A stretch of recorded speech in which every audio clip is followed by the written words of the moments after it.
마음을 모아서 각자 기도하며 예배를 준비했으면 좋겠습니다. 눈을 한번 감아볼까요? 이렇게 기도했으면 좋겠어요. 하나님, 한 주간도 저를 지켜주시고 하나님을 예배하는 자리로 불러주시니 감사합니다. 하나님, 아침이라 많이 졸립니다. 그렇지만 하나님 잘 예배하고 싶습니다. 하나님, 저의 마음을 지켜주시고 저의 몸을 지켜주셔서 이 시간 잘 집중해서 하나님께 정성을 다한 예배 올려드릴 수 있도록 하나님 저를 도와주세요. 하나님, 저에게 말씀해 주시고 찾아와 주시고 저를 위로해 주세요. 우리 이러한 기도 제목을 가지고 잠깐 동안 각자 큰 소리 내지 않아도 좋습니다. 마음속으로 기도해도 좋습니다. 기도하며 우리 예배를 준비하도록 하겠습니다.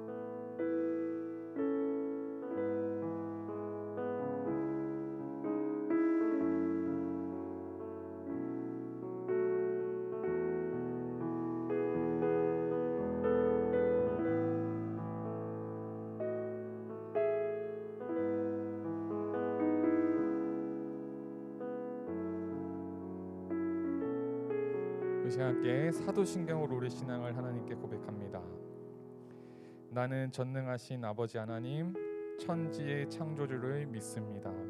나는 그의 유일하신 아들 우리 주 예수 그리스도를 믿습니다.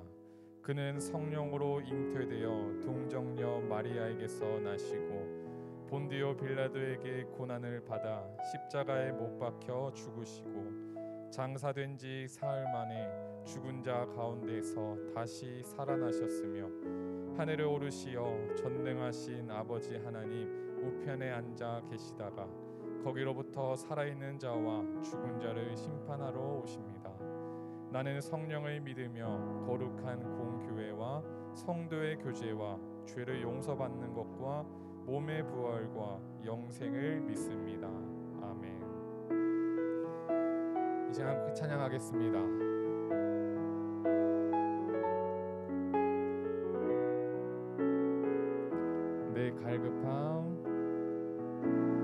내 갈급함 어느 것으로 채울 수 없는 내 갈급함 상한 나의 심령에 내 갈급함 부르짖는 소리 들으소서 내 갈급함 주의 음성 들리는 내 갈급함 내 갈급함 어느 곳으로 채울 수 없는 내 갈급함 상한 나의 심령에 내 갈급함 부르짖는 소리 들으소서 내 갈급함 주의 음성 들리네 내게로 나오라 내게로 나오라 영원히 목마름 전혀 없으리 내게로 나오라 가까이 생수의 근원 되신 주께 내게로 나오라 가까이 생명의 근원 되신 주께 우리 처음부터 다시 찬양하겠습니다. 내 갈급함 어느 것으로 채울 수 없는 내 갈급함 상한 나의 심령에 내 갈급함 부르짖는 소리 들으소서 내 갈급함 주의 음성 들리는 내 갈급함 내 갈급함 부르짖는 채울 수 없네. 내 갈급함 상한 나의 심령에 내 갈급함 부르짖는 소리 들으소서. 내 갈급함 이 시간 주님께서 여러분을 초대하십니다. 내게로 나오라. 내게로 나오라. 영원히 영원히 목마름 전혀 없으리. 내게로 나오라. 가까이 가까이 생수의 근원 되신 주께 내게로 나오라. 가까이 가까이 생명의 근원 되신 주. 모든 시선을 주님께 드리고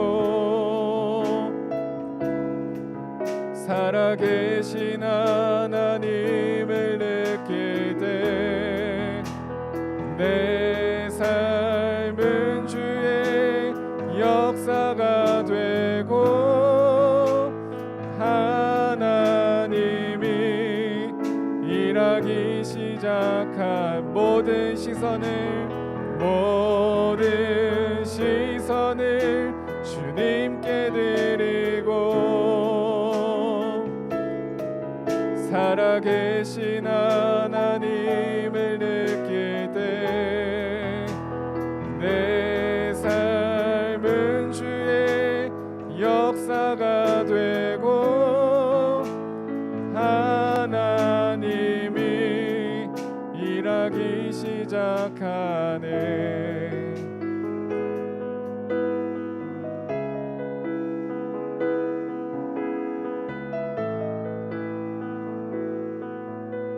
함께 찬양하겠습니다. 내게로부터 눈을 들어 주를 보기 시작할 때 주의 일을 보겠네. 마음 돌이키사 하늘에 꿈꾸게 하네. 주님을 볼 때 성령이 나를 변화시켜 모든 두려움 사라질 때 주의 일을 보겠네. 황폐한 땅 한가운데서 주님 마음 알게 되리. 주님을 볼 때 모든 시선을 주님께 드리고 살아계신 하나님을 느낄 때 내 삶은 주의 역사가 되고 하나님이 우리 마지막으로 한 번 더 찬양합니다. 모든 시선을 주님께 드리고 전능하신 하나님을 느낄 때 세상은 주의 나라가 되고 하나님이 일하기 시작하네. 이 시간 같이 예배를 위해서 기도했으면 좋겠습니다. 하나님, 우리의 시선을 들어서 하나님을 바라봅니다. 하나님, 우리가 연약한데 우리의 눈을 들어서 하나님 의지하며 하나님 붙잡으며 하나님 바라봅니다. 하나님, 이 시간 하나님 우리에게 새 일을 행하여 주시고 하나님 이 예배를 통하여서 하나님을 만나고 하나님을 경험하며 우리의 삶이 하나님을 경험하는 귀한 인생 될 수 있도록 하나님 이 예배 가운데 저를 만나 주시옵소서. 우리 이러한 기도 제목을 가지고 예배를 위해 함께 기도하며 예배로 나아가도록 하겠습니다. 함께 기도합니다. 주님,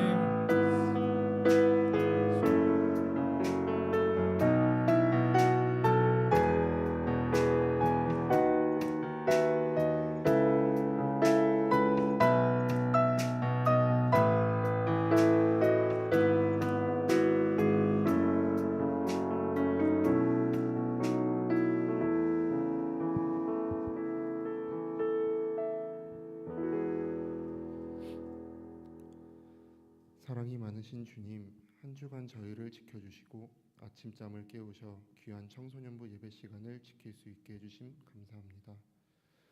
아직 오고 있는 아이들이 있다면 발걸음 안전하게 인도해 주시고 여러 사정으로 온라인으로 다른 방식으로 예배하는 친구들이 있다면 각자의 자리에서 하나님을 예배하게 해주세요. 지난 한 주간 세 가지 시험에 드신 예수님을 생각하며 하나님을 의지하며 지냈는지, 내가 시험에 들었을 때 하나님부터 찾았는지 되돌아보게 하시고 그러지 못했다면 잠시 반성하는 시간 갖게 해주세요. 주님, 다시금 예배를 회복하는 중에 있습니다. 중요한 청소년 때에 하나님과 소통하기 힘들었던 긴 시간이었지만 한 주 한 주 예배를 소중히 하며 회복할 수 있게 해주세요. 이제 말씀을 들으려 합니다. 목사님 말씀에 힘주시어 청소년 꼬마나 친구들이 하나님의 음성을 들을 수 있게 해주세요. 사랑합니다 주님, 예수님의 이름으로 기도드립니다. 아멘.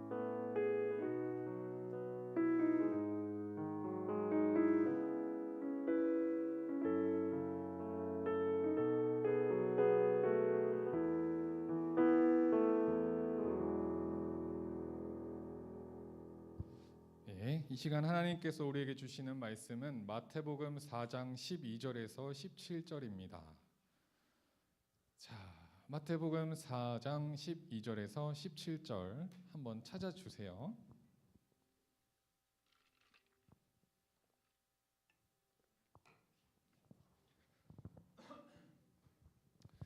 마태복음 4장 12절에서 17절. 혹시 제 이 소리가 듣기 불편하진 않으시죠? 예, 감사합니다. 네, 네, 찾으셨으면 네, 찾으셨으면 한 절씩 함께 교독하도록 하겠습니다. 예수께서 요한이 잡혔음을 들으시고 갈릴리로 물러가셨다가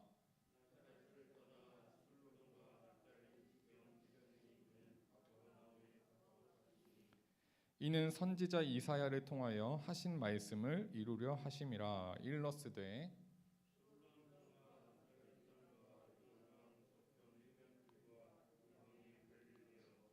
흑암에 앉은 백성이 큰 빛을 보았고 사망의 땅과 그늘에 앉은 자들에게 빛이 비치었도다 하였느니라.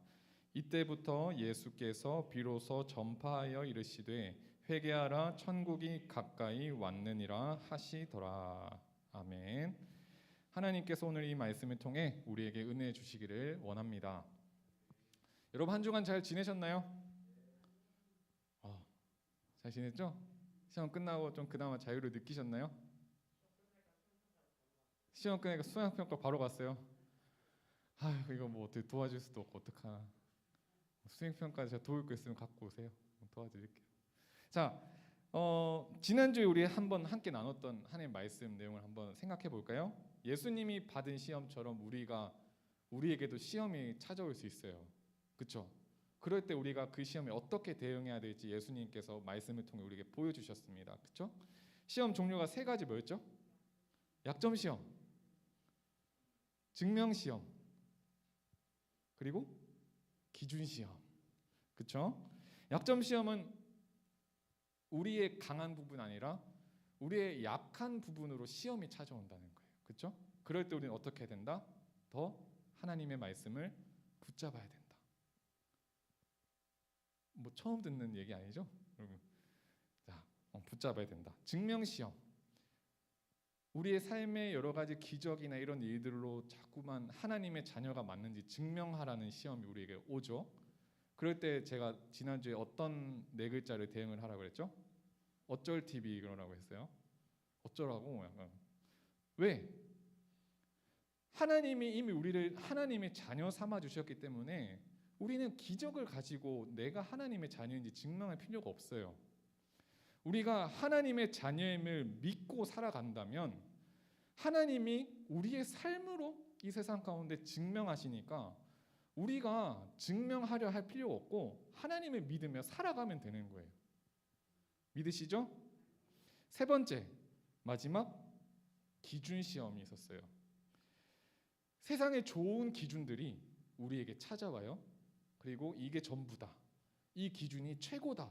너는 이 기준대로 살아가야 된다라고 하며 우리의 기준을 뒤흔드는 시험, 기준 시험이 온다고 했어요.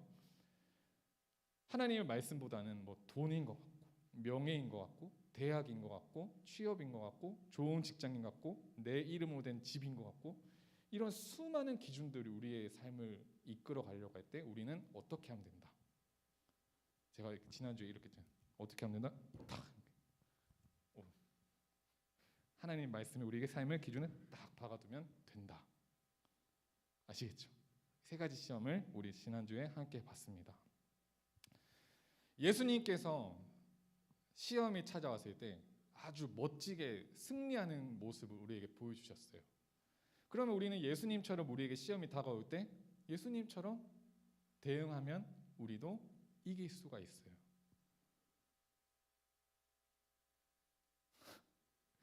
적응이 안 돼. 이런 분위기에서 말하는 거는 지금 2년, 3년 막 하고 있는데도 적응이 안 돼, 여러분. 자, 마스크를 안 써서 정말 다행이에요. 여러분의 그 무표정한 입술 모양을 안 볼 수 있잖아요. 무슨 소리인지 모르겠죠? 마스크 벗고 입까지 무표정이면 너무 무서울 것 같아. 근데 그나마 입은 가려져 있으니 덜 화가 나셨구나, 약간 이런 걸 느낄 수가 있는 거예요. 자, 예수님께서 시험을 당하시고 이동을 하셨어요. 12절에서 13절에 함께 이렇게 나와 있습니다. 예수께서 요한이 잡혔음을 들으시고 갈릴리로 물러가셨다가 나사렛을 떠나 스불론과 납달리 지경에 있는 해변에 있는 가버나움에 가서 사시니라고 나와 있어요. 예수님께서 세례를 받으셨다는 내용을 우리가 지지난주에 들었죠? 세례를 받으셨어요. 근데 그때 예수님께 세례를 베품이 자기가 감당하지 못하겠다고 했던 세례 요한이 그 지역을 다스리고 있는 헤롯에게 잡히게 되었어요. 그런데 예수님이 그 소식을 들으신 거예요. 근데 성경에 보니까 예수님께서 그 얘기를 듣고 물러가셨다고 돼 있는데 이게 예수님이 자칫 잘못하면 나도 잡히겠다, 도망가자, 이게 아니에요. 예수님이 갈릴리로 물러가신 것은 갈릴리로 가셨다는 표현이에요. 헤롯에게 잡혔다는 걸 듣고 우와, 나 큰일 났다, 나 잡히겠다, 도망가자, 이게 아니라 갈릴리로 가셨다는 거예요. 왜 가셨냐 하니 갈릴리에는 사람이 아주 많았어요. 거기는 땅도 좋고 그 당시에는 무역도 활발해서 여러 사람들이 많이 모여 있었어요.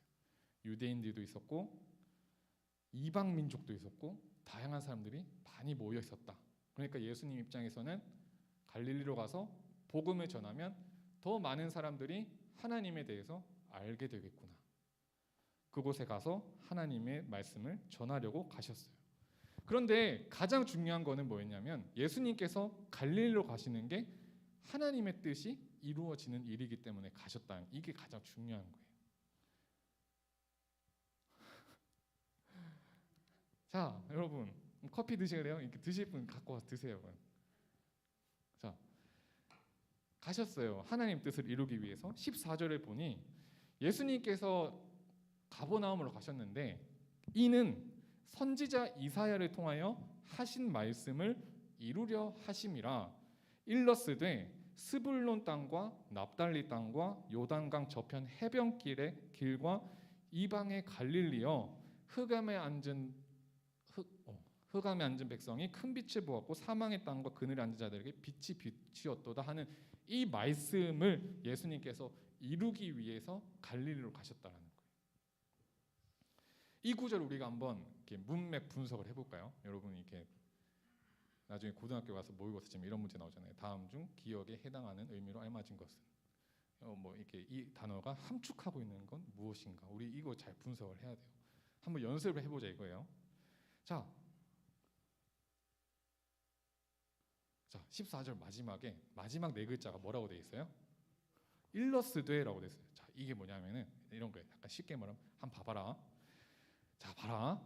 성경에 이렇게 기록되어 있어. 한번 봐봐. 이렇게 약간 쉽게 한번 굳이 한번 풀어본 거예요. 자 하나님 한번 말씀 한번 볼까? 뭐라고 돼 있냐면 15절에 스불론 땅과 납달리 땅과 요단강 저편 해변길과 이방의 갈릴리여. 스불론 땅과 납달리 땅은 갈릴리 지역 북쪽에 있는 위치한 곳이었어요. 맨 그쪽 지역 자체를 갈릴리라고 했었어요. 거의 그 인근이었어요. 근데 이 말씀이 어디 기록되어 있냐면은 성경 구약에 보면 이사야라는 말씀에 기록되어 있어요. 그래서 이사야라는 선지자가 예언을 한 내용의 말씀을 인용한 건데 왜 이사야 선지자가 굳이 갑자기 저 스불론 땅과 납달리 땅 콕콕 집어서 얘기를 했을까?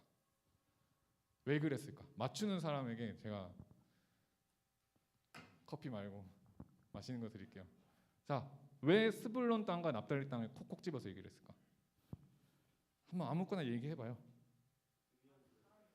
사람이 많아서? 중요한 지역이어서? 가까워서? 가야 돼서? 지사님 뭐요?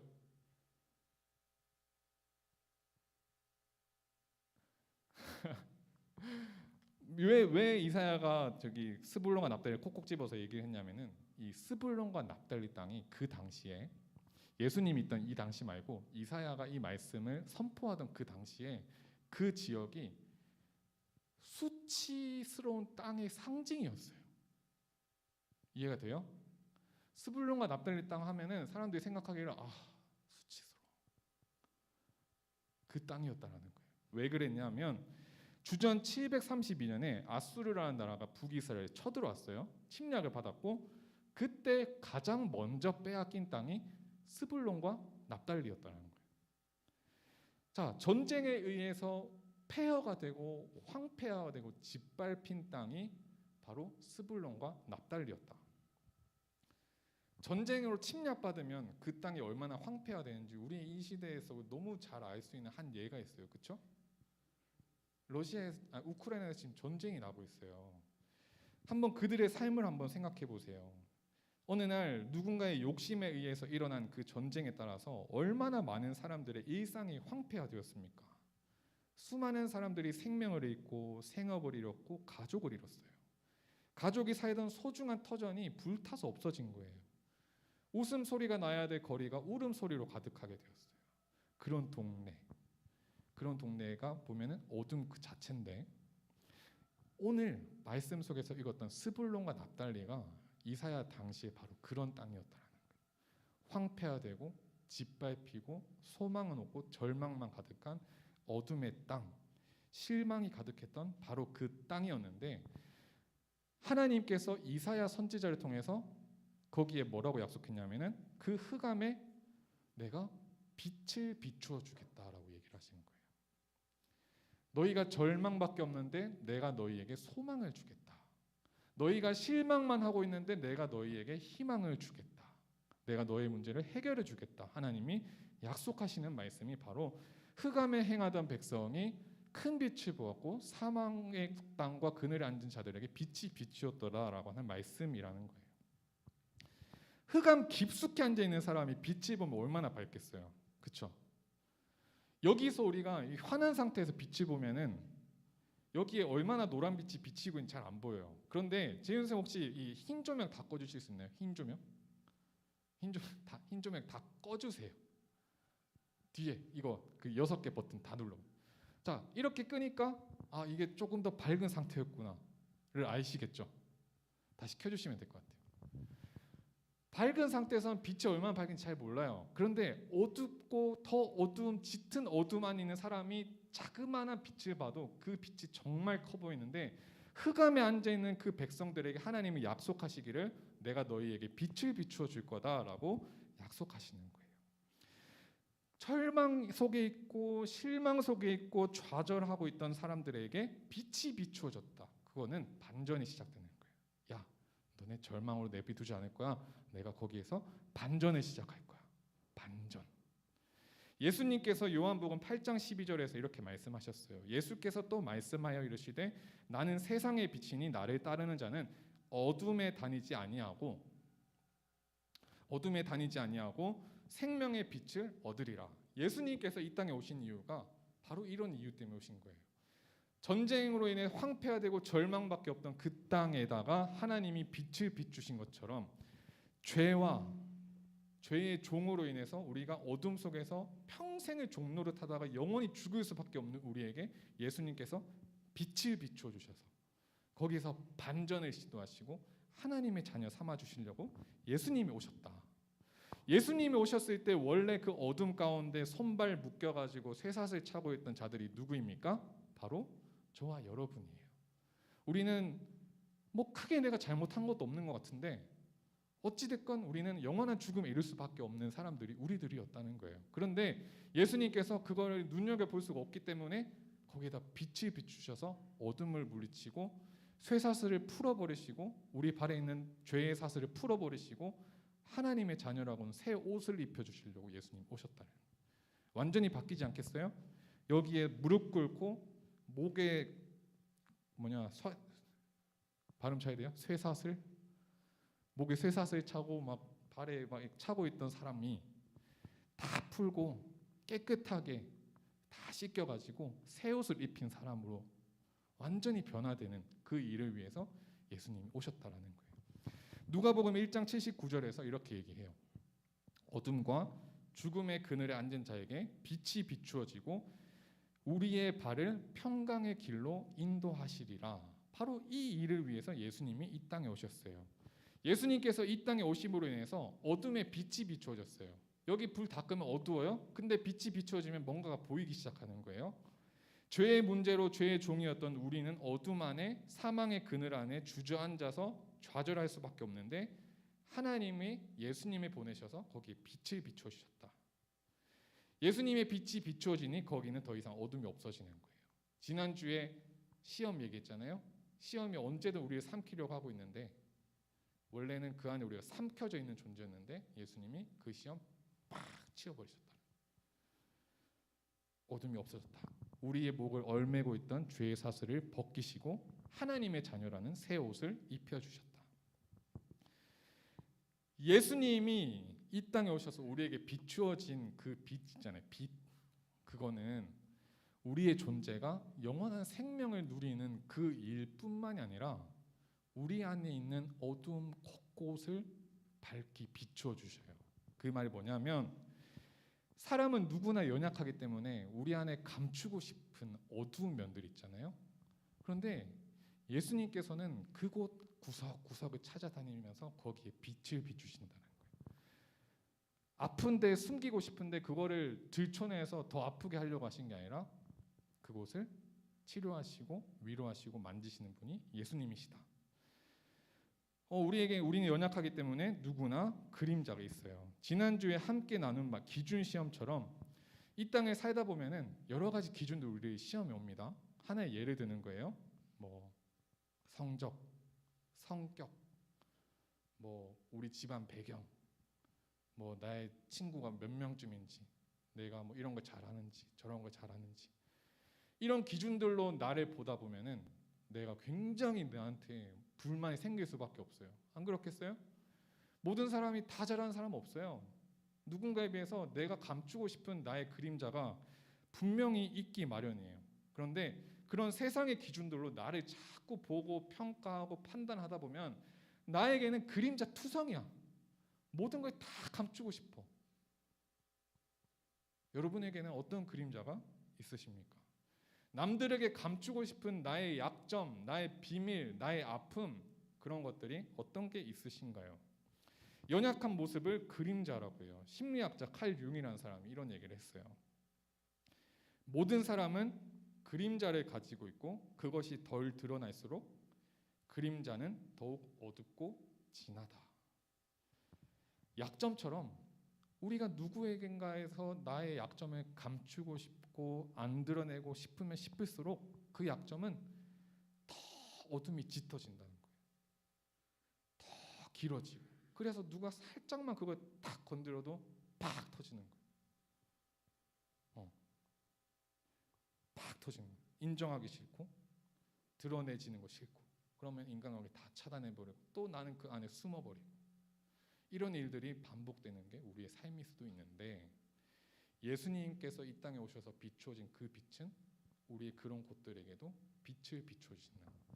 빛이 비춰지면 그 그림자는 더 이상 그림자가 아닌 거예요. 나의 연약한 모습도 있지만 하나님 말씀 앞에서 하나님 저는 연약해요. 그래서 더 하나님의 도움이 필요해요. 라고 우리는 그 약점마저도 인정하게 될 수 있다는 겁니다. 예수님께서는 그런 우리의 연약한 모습, 감추고 싶은 어둠에도 빛을 비추셔서 우리가 그 약점에 따라서 그걸 감추고 싶어서 안절부절하며 사는 게 아니라 거기로부터 좀 자유로워졌으면 좋겠다고 우리에게 빛을 비춰주시는 거예요. 얘들아 그 약점 괜찮아. 나는 너를 있는 모습 그대로 정말 사랑한단다. 하나님 말씀하시면서 우리의 연약함을 덮어주시고 채워주시고 우리를 인도해 주신다. 영원한 생명을 허락받은 사람으로 살아가면서 동시에 이 땅에 살아가는데 나의 연약함 때문에 아파하며 힘들어하며 고통당하며 살기를 하나님은 원하지 않으신다는 거예요. 아시겠습니까? 여러분의 연약한 모습 있잖아요. 그거를 내가 감추려고 할 때마다 아무 소용이 없어요. 내가 감추려고 하면서록 더 드러날 것만 같아요. 불안해요. 안절부절하지 못해서 자연스럽게 행동하지 못하면 언젠가 또 내 약점이 드러나기 마련이에요. 그런데 하나님께서는 그거 괜찮아. 내가 너의 연약함 채워줄게. 그러면서 우리가 거기서 좀 자유로워졌으면 좋겠다. 제가 요즘 좀 즐겨 보고 있는 드라마가 있어요.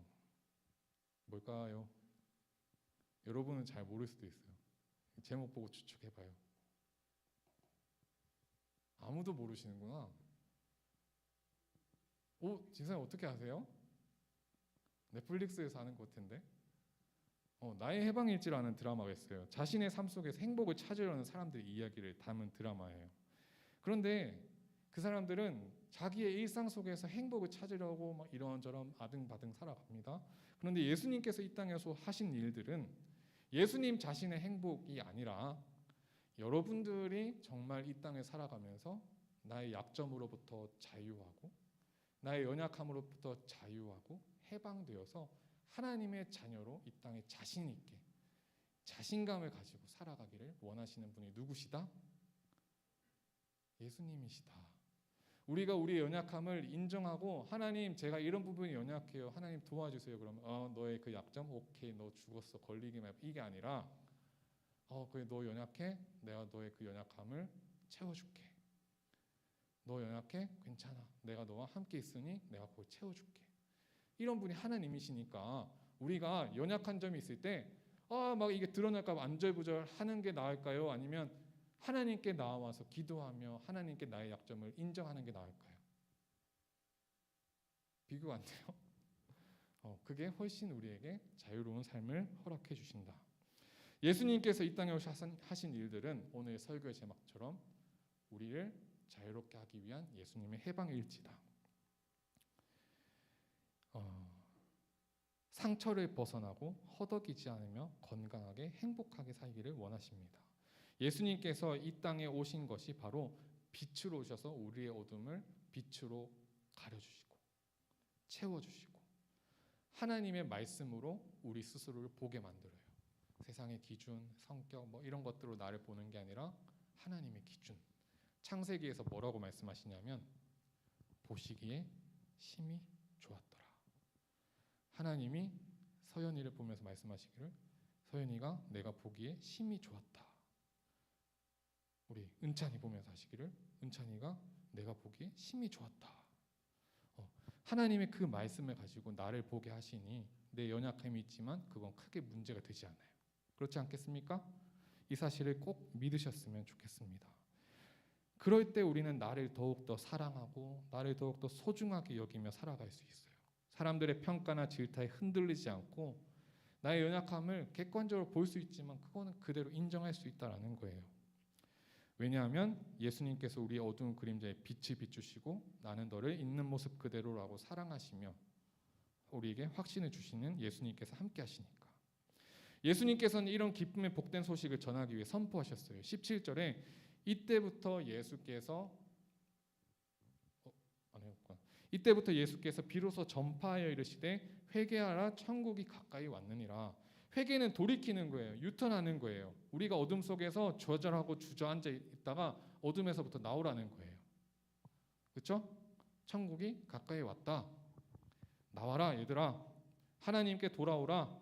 죄로부터 벗어나고 하나님께 돌아와라. 내가 너의 수치스러운 부분을 다 가려줄 것이다. 우리는 하나님께 회개하고 돌아올 때 예수님의 사랑을 경험할 수 있다.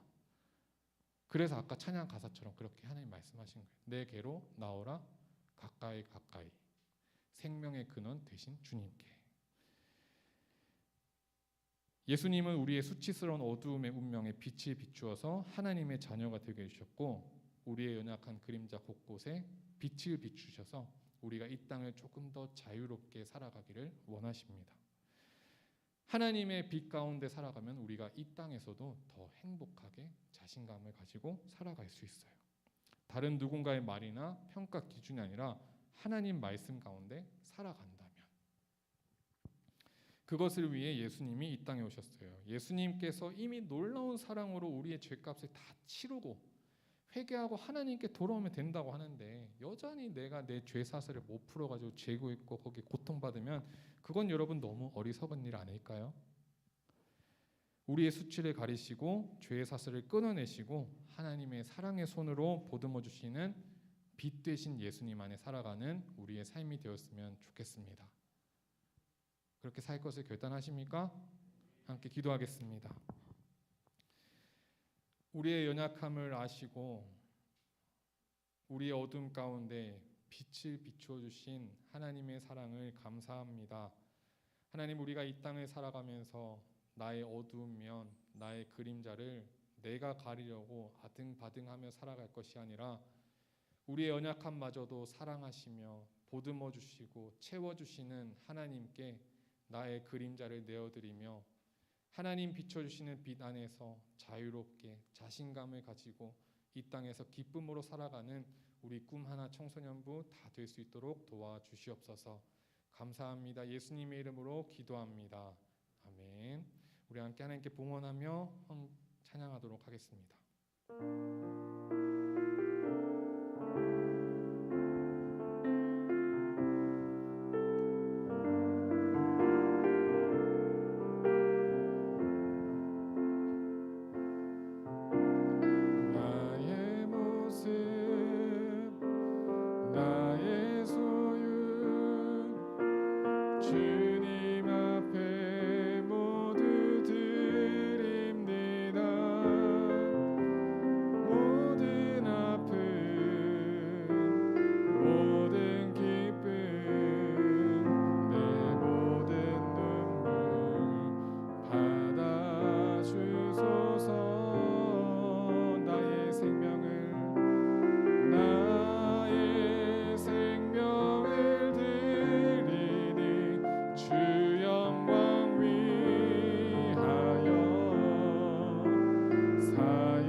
하나님께 봉헌하며 기도하기 전에 우리가 이 시간 잠깐 동안만 기도했으면 좋겠습니다.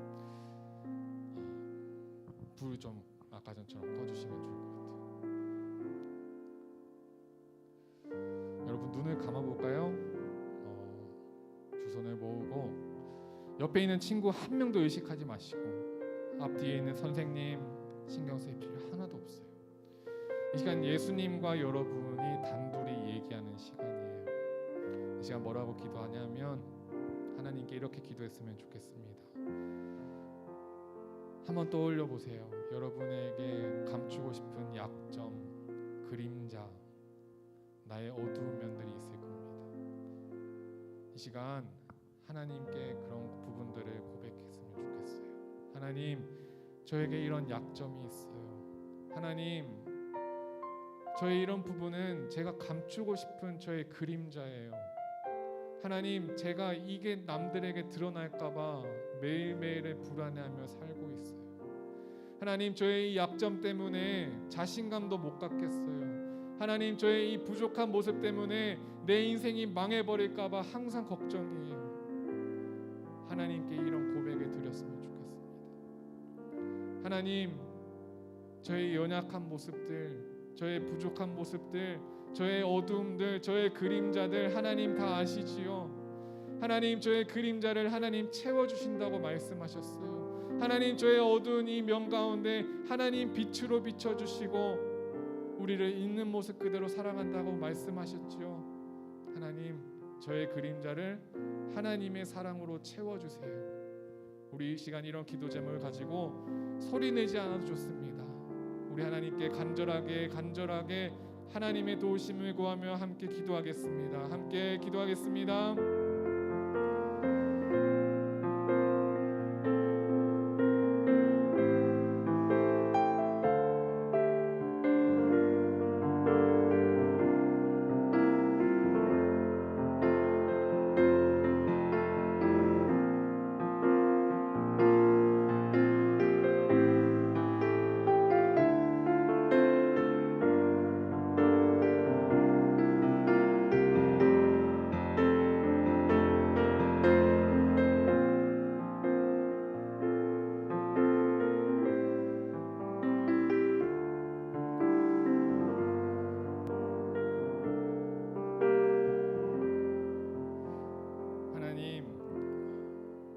돌아보니 우리에게 참 연약한 부분들이 많습니다.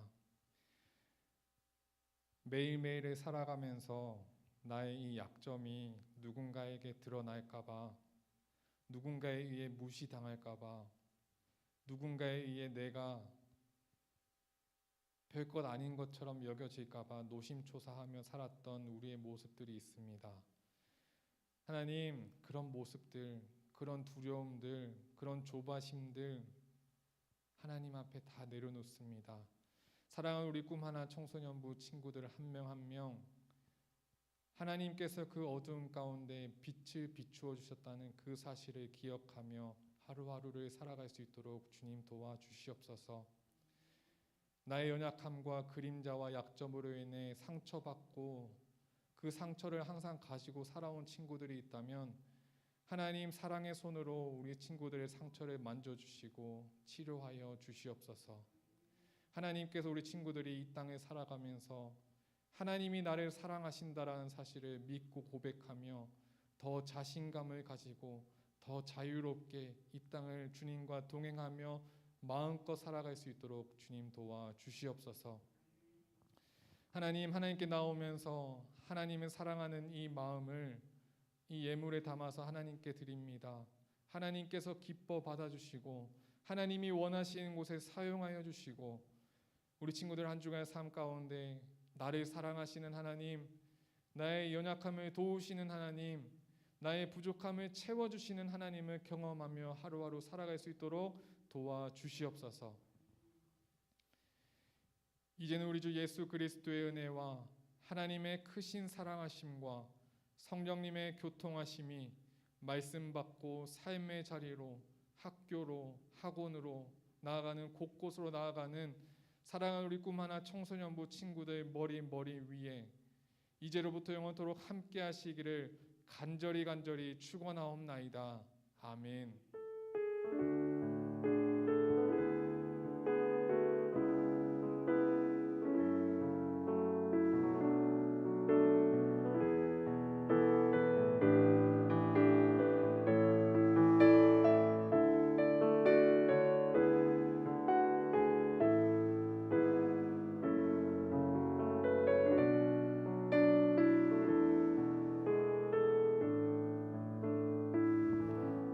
예, 불을 켜주시면 좋을 것 같고요. 예, 예배를 마쳤습니다. 광고 몇 가지 드릴게요. 오늘 반별 모임 후에 여러분 평소보다 한 30분만 늦게 가면 좋을 것 같아요. 어때요? 가능해요? 분위기 왜 이래요? 자, 오늘 어버이 주일이에요. 그래서 우리가 교회에 계신 어른들, 뭐 할머니 분들 오시면은 카네이션을 드리며 우리가 또 감사하다고 이렇게 얘기를 하는 그런 시간을 가지려고 하는데 크게 어려운 일 아니에요, 여러분. 그렇죠? 가서 카네이션 드리면서 감사하다라고 표현하는 이 일이 하나님께서 기뻐하시는 일이에요. 그래서 여러분들 막 2시간, 3시간 걸린 거 아니고요. 반별 모임 하시고 내려가서 한 15분, 20분 정도만 하고 가면 되는 거예요. 그러니까 되도록 정말 급한 일 아니시면 남아서 같이 선생님이랑 같이 내려가서 하고 집에 갈 수 있으면 좋겠습니다. 아시겠죠? 예. 감사해요. 광고 두 번째. 선생님들께 자기 학교 방학이나 기말고사 일정을 좀 꼭 알려주세요. 그래서 선생님들은 받아서 취합하셔가지고 저에게 알려주시면 좋겠습니다. 뭐 때문에 조사를 할까요? 수련회. 또 수련회 재미있게 또 즐거운 시간 보내야죠. 날짜 잡으려고 하는 거니까 여러분 꼭 선생님께 알려주세요. 광고 세 번째.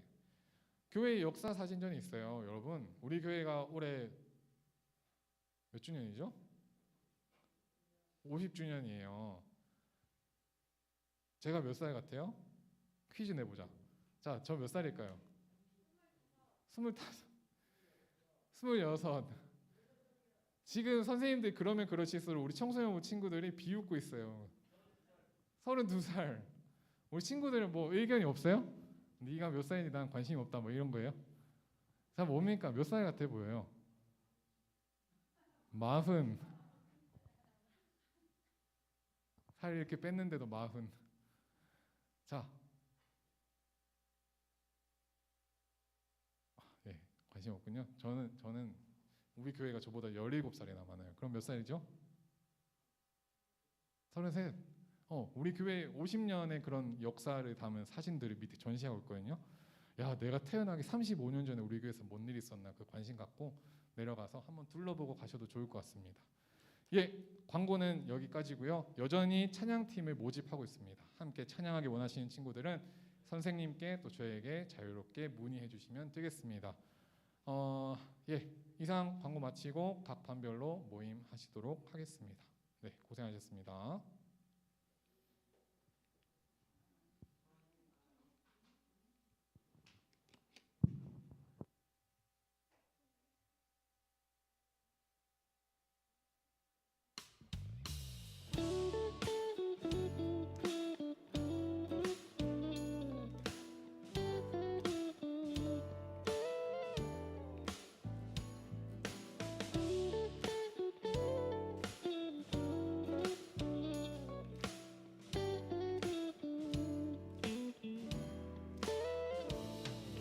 어떤 날 다 지나